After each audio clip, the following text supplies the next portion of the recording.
hindi po kayo nasa PowerPoint. Bago lang po kami. So, salamat po sa Diyos at ako po ay privilege po na kapatid ng salita ng Panginoon para po sa inyo. Samahan niyo po mga kapatid sa Philippians chapter 2. Ito po ay sa verse 7 and verse 8.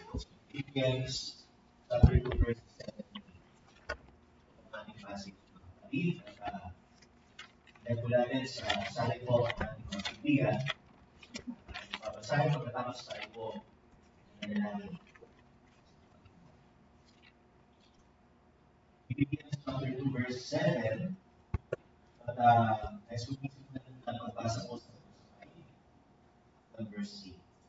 Have this mind among yourselves, which is yours, Christ Jesus, who, though he was in the form of God, did not count equality with God a thing to be grasped, and emptied himself by taking the form of a servant, being born in the likeness of men.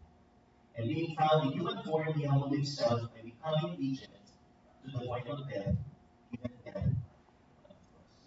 Ito po, Panginoon, at tayo manalangin. Aming Diyos, salamat po muli sa ganito. Minsan pa kami po ay bibigyan niyo po ng makapakinig ng maging gabay namin sa aming buhay, spiritual, consistent sa aming pong pag-alala sa pagmamanakan ng aming Panginoon. Pero isang kung bakit po siya ay upang pangunin kami nasa lusa sa amin. O nangyari sa pamamagitan ng Diyos, sa kanilang pong Panginoon, hindi po sa inyong tawad sa aking kasalanan, sa Panginoon, hindi po Diyos, sa lahat po ng mga tagapakinig, sa report ng kaliwanagan, sa lupot ng Espiritu, at may pauwi namin sa pananampalataya, buhay pananampalataya, ay mapapakita. Hindi naman sa pangalan ko nila. Amen. Ito ang aking i-share ko. I-share ko ngayong gabi ay share ko na po ito 2 years ago. At ito naman ay upang ipagpilihan sa akin at muli po tayo palalahanan na ang kapanganakan ng Panginoon o ang arrival ng ating pong Panginoon sa pamamagitan ng Pasko ay kailangan po ng pag-asa o the message of hope. Ano po? Ito po yung tipo natin sa aming Christmas night watch. Although ngayon po ay tayo po ay may reading, but still ang tipo natin this Christmas season is about hope o pag-asa. At bakit po tayo may pag-asa bilang mga Kristiyano upang bulitain mo ang kapaskuhan? Sapagkat ang pagpalito po ng Panginoon ay naganap ng totoo. So, totoo po siya naganap sa mundo.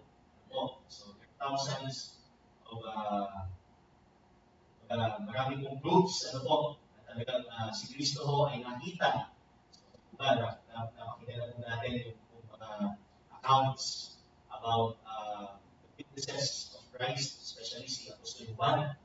Sa aklat po ng unang Juan, kanyang nakita, kanyang napakinggan, kanyang nakausap, kanyang nahawakan ang Panginoon. Ang Panginoon po, siya ko ay nagkatawang tao, ay siya ko ay nagsimula sa pagiging isang sanggol. So siya ay nag-start sa pagiging isang sanggol at siya dinala sa sinapupunan po ng kanyang si Maria, and she was conceived by the Holy Spirit. So that's why we call it as the virgin birth o ang kapanganakan sa pamamagitan po ng Santong Espiritu. Pagdalang tao ng isang Virgen. At ilang po sa pagpapalako ng Diyos ang pagpalito po ng Panginoon bilang isang sanggol at siya lumaki bilang isang bata. So, dumaan po siya sa pagiging isang bata, pagiging isang toddler, tapos pagiging childhood years ng Panginoon. So, nabasa po natin sa Synoptic Gospel, isa po ay at the age of 12, nangangarap po siya sa templo. Diba? sa kabila ng kanyang edad. At dumating po ang panahon na siya po ay nag-start yung ministry sa edad po ng 30. So, sabihin, yung stages po ng buhay ng isang tao ay pinagdaanan po ng ating Panginoon. And this is in line dito rin po sa ating passage po na binasa ko kanina. In Philippians chapter 2, specifically po dito po sa verse 7. So, as himself by taking the form of a servant and being born in the likeness of men. So, siya ipinanganak na katulad natin. Diba?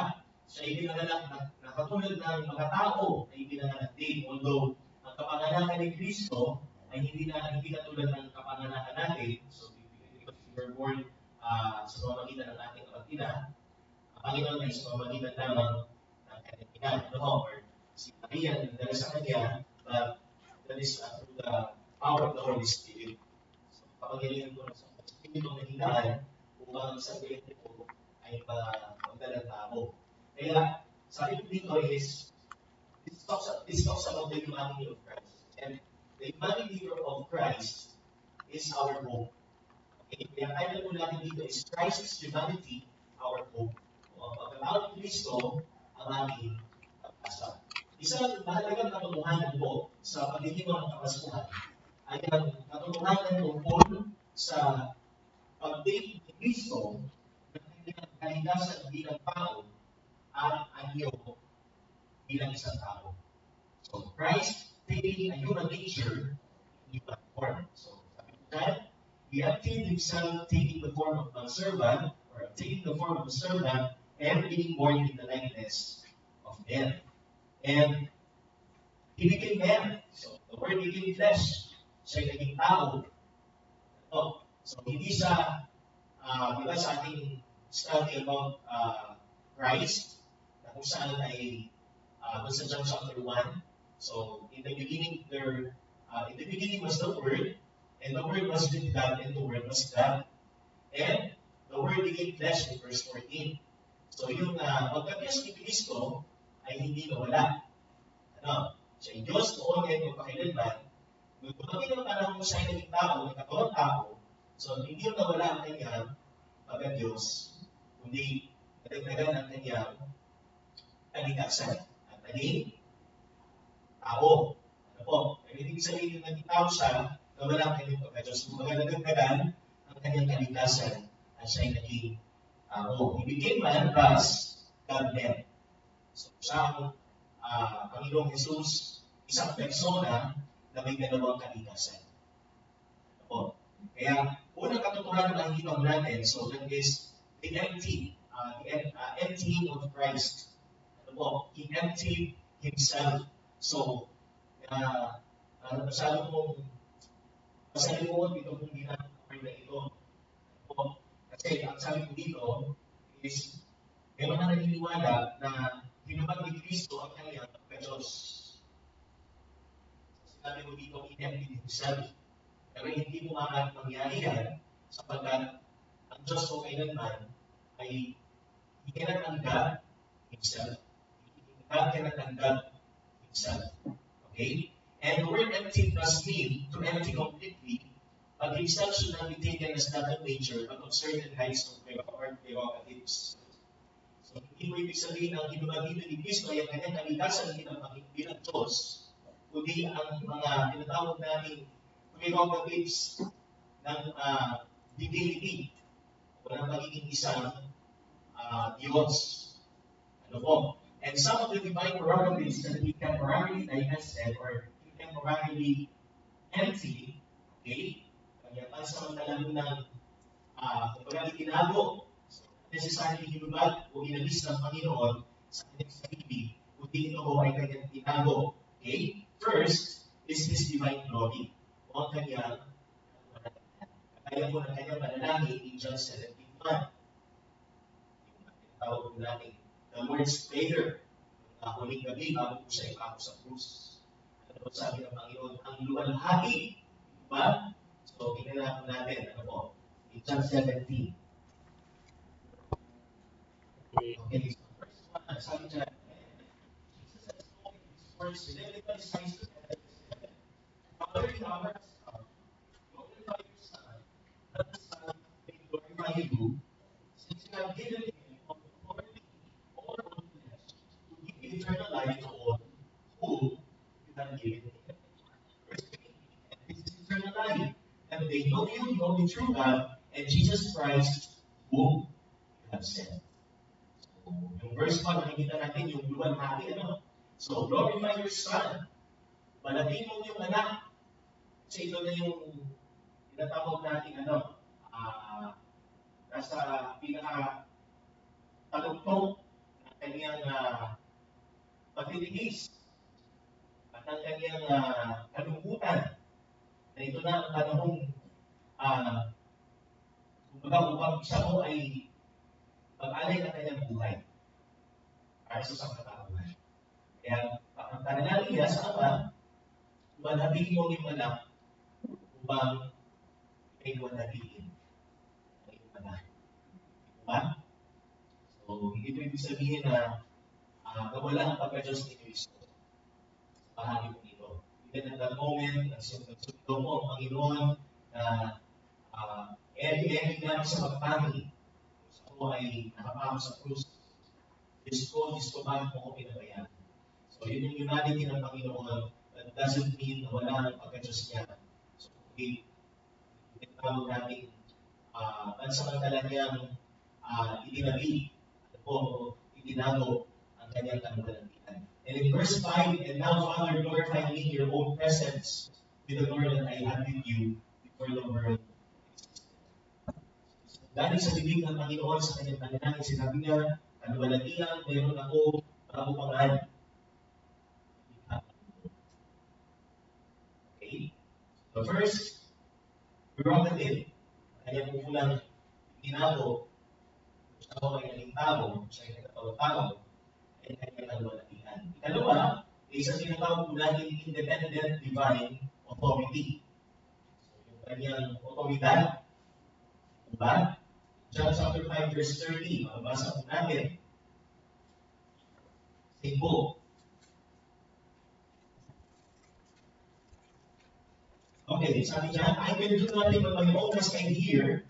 I judge, and my judgment is just, because I seek not my own will, but the will of Him who sent me.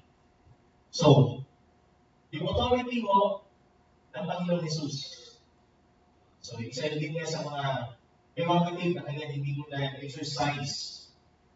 Kung siya ko ay nasa panahon ng kanyang ministry bilang isang tao. Diba? At sabi mo niya, I seek not my own will, but the will of Him. Kaya kalooban ng Ama, ang aking sinusunod, hindi ang aking kalooban. Kasi sa plano ko ng pagliligtas, siya ko ang nag-execute ng plano. So, hindi ko siya ang nagplano. Ama po ang nagplano. So, sabi ko dito, is divine authority or independent divine authority. Next, is automatic exercise of some of His divine attributes. So, yung voluntaryong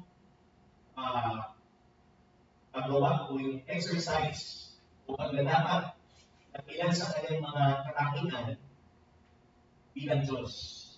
John 1:47 and 48. Okay, natin. John 1:47. Okay, sabi ko dito, Jesus saw Nathanael coming toward him and said unto him, Behold, an Israelite indeed in whom there is no deceit. Nathanael said to him, How do you know me? Jesus answered him, Before Philip told you, when you were under the fig tree, I saw you. And Nathanael answered him, Rabbi, you are the Son of God. You are the King of Israel. Si Nathanael po, hanggang nakilala niya ang Panginoon, bilang siya ang anak ng Diyos, sapagkat nakilala na agad siya, hindi naman siya personally encounter about ang Panginoon. But at the moment, so yung kanyang itinago muna ang kanyang divine attribute. Sa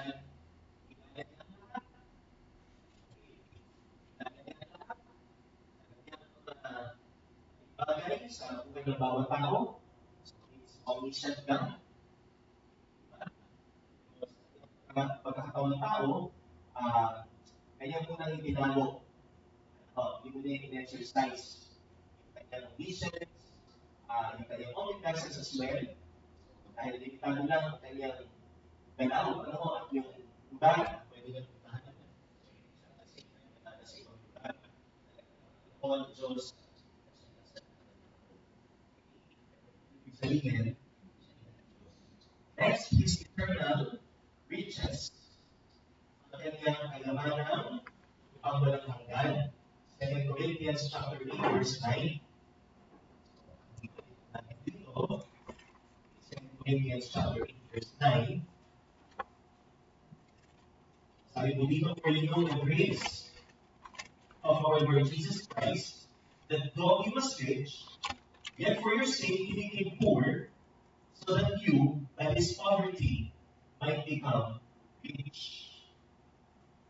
Hindi mo nabuhay bilang isang bayaman ng Panginoon sa naging tao. So, to bring us hope, kailangan niya mabuhay bilang isang dukha. Kailangan niya mabuhay ng payat.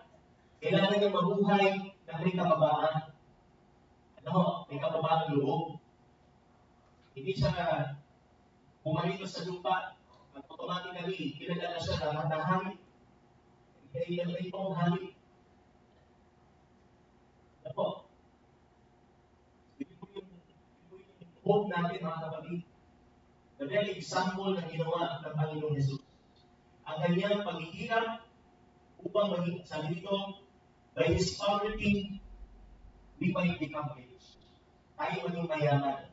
Hindi sa material na bagay, hindi sa buhay na walang hanggan. Kaya, ang katotohanan tungkol sa pagiging tao ng Panginoon Jesus ay aming malas. Kaya, Emmanuel, God with us. Sa kabuhay natin ang Panginoon. At hindi ko ibig sabihin umakit na siya sa langit, malayo na siya sa atin. Sapagkat nananatili ang presensya niya sa atin sa pamagitan ng sa Espiritu. Ang kanyang ipinagako. So, mga kapatid, ang pagkakatawang tao ni Kristo ay pag-asa po natin. So, yung pansamantalang pagtatago niya ng kanyang mga kakahiyan bilang Panginoon, bilang Diyos, ay nagitaan naman upang maghatid sa ating nakatiyakan ng kaligtasan. And this unique and face-to-face relationship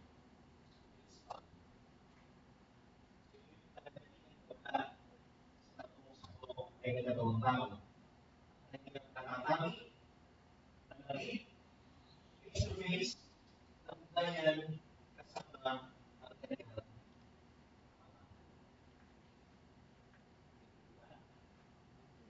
fellowship with the kind God, hindi na wala. Ito, malaking or malaking na ugnayan. Especially kung panahon po, na siya po ay nasa cross. Pagkat inaliguan siya ng Ama sa pagkatao, binabaan niya ang ating kasalanan. Kaya, he emptied himself. Okay? He emptied himself, inuban niya ang kanyang pinagigyan.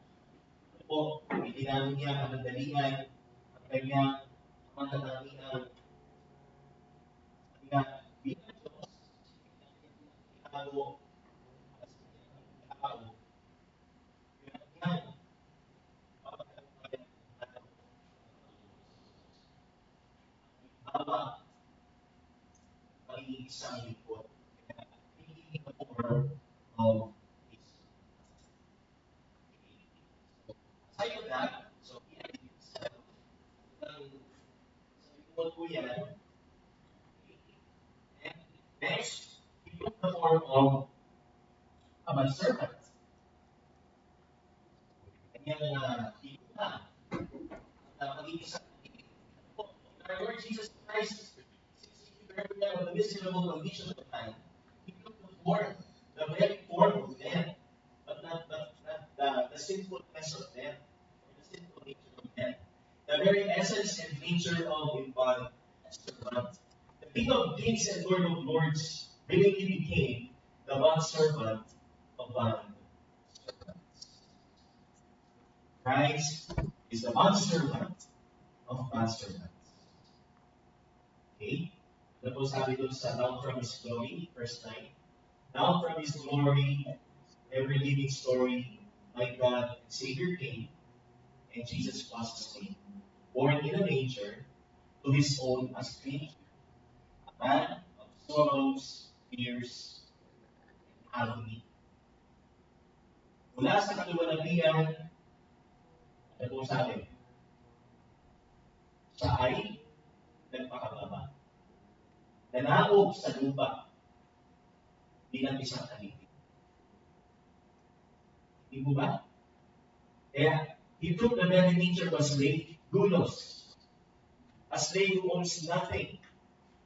Wala siyang sariling bahay. Wala siyang sariling higaan.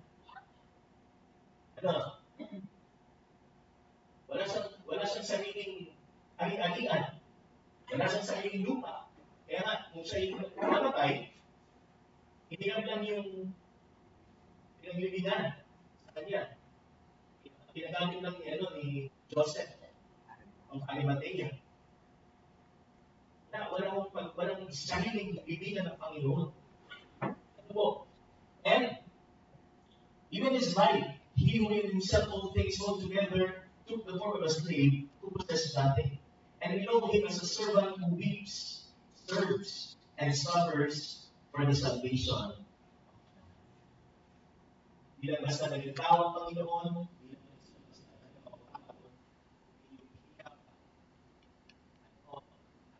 sakit, inalas niya bilang isang tao. Dahil siya'y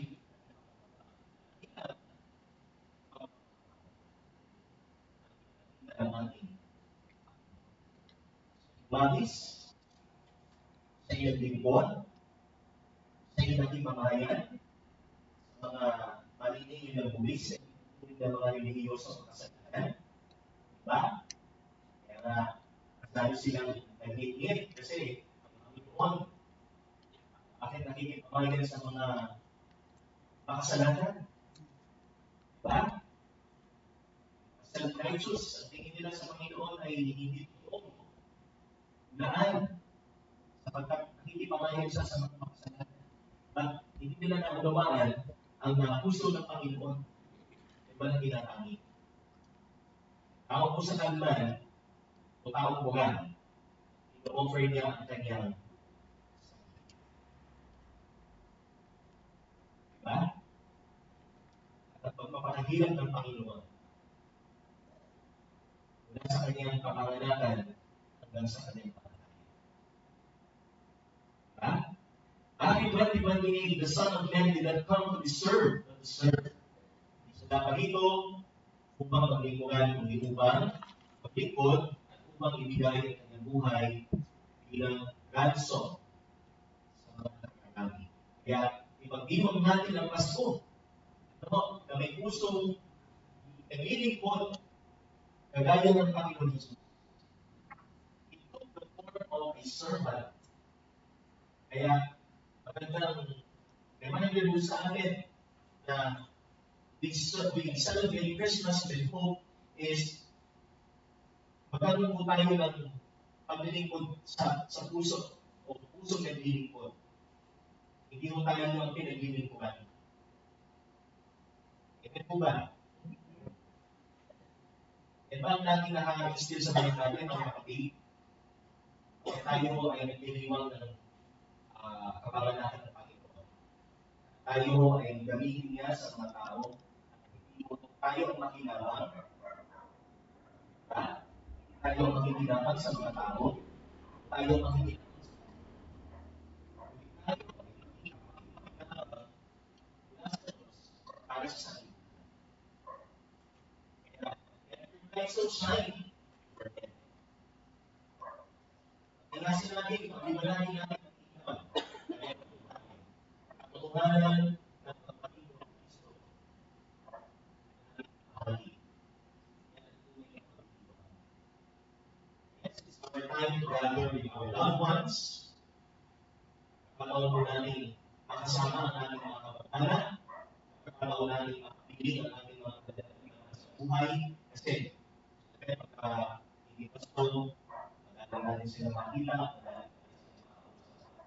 But see, sa that moment, na may pakita natin at may share natin sa kanila ang tunay na kapuluran.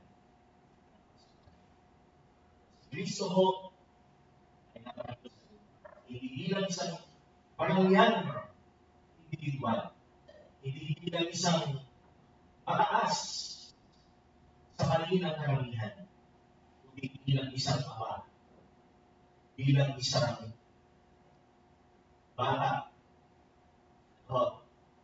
Sasabi natin, hindi iba sa mga batang nakikita natin hinabos. Okay? Kaya, willing to serve as Christ did. And, ito po ang ating last na po. So, next, itutuloy mo natin yung sagot. He was made in the likeness of men. So, he was made in the likeness of men. So, Christ did not become man with some similar features or likeness. He became a real man. So, siya yung totoong tao. The word likeness, homoioma, refers to that which is made to be like something else, not just in appearance, but in reality. So, hindi lang po appearance ang pagiging tao ni Kristo. Image, kaya ng mannequin sa mga malls, di ba? Makikita natin, dalawang mukha, katawan lang. So, appearance, pwedeng AI, kasi ilang AI, nakikita natin sa social media, na yung mga taong nagsasalita, hindi mo pala itong tao. Pwede nila kung biyahin yung mukha ng iba, pero hindi pala sila yun. Pero hindi po ito yung appearance, o hindi po ito yung word na ginamit in reference sa Panginoon. Siya yung naging tao, totoong tao. Okay? Galatians 4:4, but when the fullness of the time had come, He sent forth His Son born. First thing, patunay siya ng tao, nagkatawang tao is, siya ay ibinanganak ng isang babae at sa ilalim ng kautusan. Born of a woman, born under the law, the virgin birth, so first is. Diba? Ano yung ako sa Bible? Matthew, Luke. Sa Matthew, si Joseph. And then sa Luke naman po, ay si Maria. So, pinatulayan po, naisipin po ang Panginoon. He grew and developed like other children. Siya yung pag-ibig. At nag-develop po siya ng bata. Chapter 2, verse 52. So, sabi po dito, and Jesus increased in wisdom and in stature and in favor with God and man. So, yung stature po, ang ibang word po dito is, it was subject to years, age. Matanda siya. Nasa pag-isang gol, lumaki. Adult. Adolescence and adult. Pinagdaanan po ng ating Panginoon. Walang kung nabanggit sa Biblia kung anong height niya, kung anong kuling ng kanyang bala. Maliwanag po sa salita ng Diyos. Sa ako'y tao. He experienced hunger. Siya nakaramdam ng gutom. Siya nakaramdam ng uhaw. Kagaya yung sinabi niya sa John, kung siya ko'y nakatapo, nauuhaw ako. I thirst. And in John 11, he wept. Siya ko ay umiyak.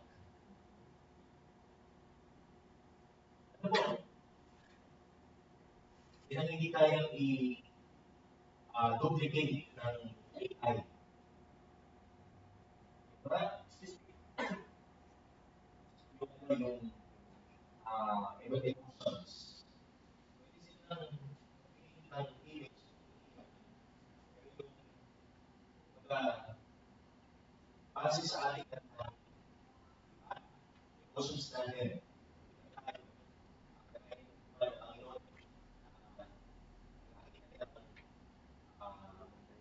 alam niya, no?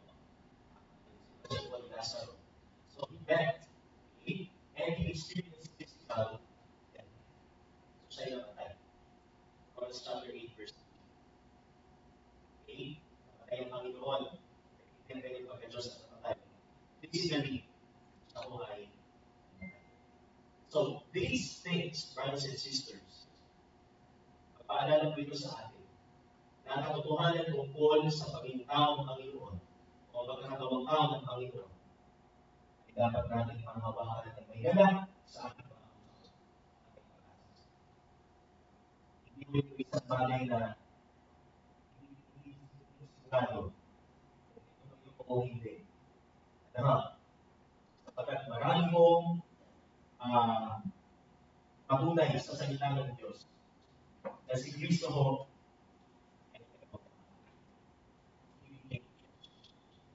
and He dwell. That is our hope. Amen? Pag-asa mo natin. Kaya may sayaw tayo, may saysay ang ating pagdiriwang ang pangalan. Ay pinagalanin. Aming Diyos, salamat sa iyong salita. Ang katotohanan tungkol sa pagiging tao ng Panginoon, hindi mong ipinagalubog sa amin. Bagay na naghahatid sa amin ng pag-asa. Umigit ka nga sa katotohanan ito, patuloy po kaming maalalahanan at manhaling katotohanan. Ito po aming dalangin sa pangalan ng Diyos. Amen.